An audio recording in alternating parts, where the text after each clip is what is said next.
Welcome back, guys. So in this video we're going to start working on the floor panel. So let's go to File, Import, and let's go to the OBJ. Now let's locate that high poly floor panel _high OBJ, import that. Now we can middle mouse scroll out to see it, and let's change the clipping on this. So let's hit N on the keyboard, go to View, and let's change this 1000 to 4000. Now we can hit N to close that out. Now if we hit Shift A, go to Mesh, go to Cube, and hit S, and type in 200. Now we can use this box to outline this. Same thing as we've been doing previously. So this should get a little bit more familiar to you guys.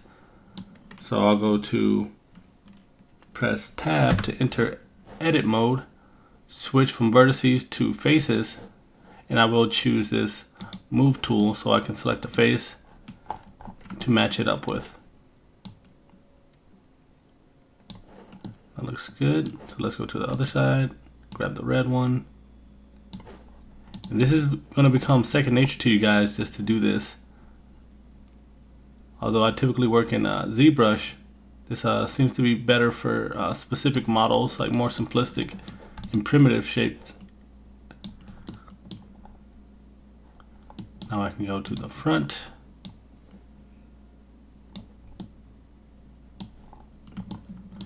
And for this one, I will have 3 extrusions on the front. So just have this, so these 3 rectangular pieces are shown. I'll go to the back, select this back face, drag this in to match. And we're actually going to end up removing that back face, but for now we want to add some edge loops. So let's hit Control R, and it's not necessarily that we have to add these, but I want to have some parts not look so flat. So we'll just extrude these out. All right, Control R once again, add another edge loop.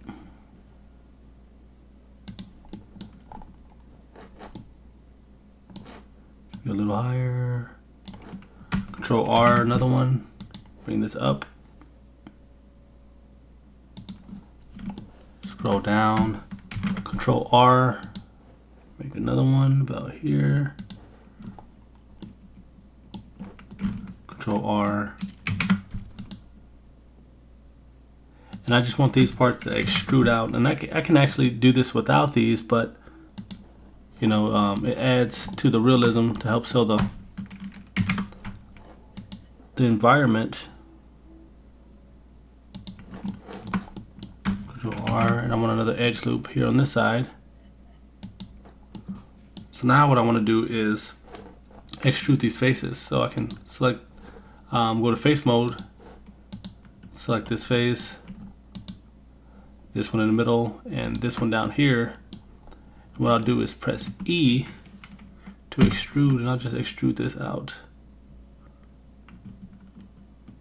Right there, that looks perfect. Now I can hit Tab, and I do want to change the name from Cube to Floor Panel Low, _low, enter, and I'll hide the high poly really quick. So now with the low poly visible, what I want to do is get rid of these back faces here because I don't need these.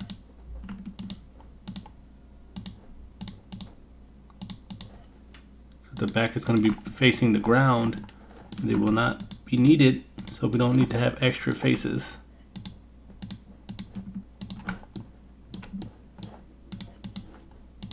Hit X, delete those faces, and I honestly don't even really need the ones on the side, but I think we might just keep them just for the sake of personal preference. So with that being said, we can do the UVs for this. So let's go to UV editing, middle mouse to scroll out.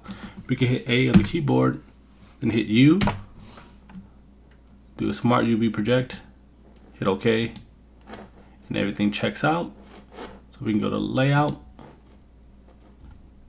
and we can export this out. File, export, OBJ, make our way to the low poly folder, and we'll save this as floor panel underscore low. And before I hit export, I do want to ensure that the limit to and selection only is checked. And let's hit export. Now we're done with the low poly. Now we'll toggle back on the high poly. We'll hit tab to enter edit mode, and you see the triangulation. We want to get rid of this, remember? So let's go to the modifiers and let's add a remesher. Go to sharp, change that 4 to a 10. Enter. Now we can go back to object mode and apply this.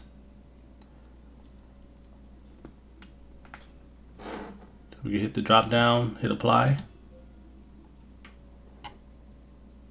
Let it do its magic.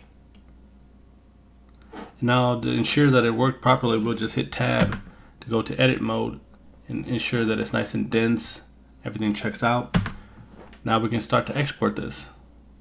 File, export, OBJ. And we're gonna just export this on top of that high poly we brought in. So we'll go to the high poly folder and go to floor panel underscore high. Limit to is checked, selection only. Now we can just override this. Now we're done inside of Blender.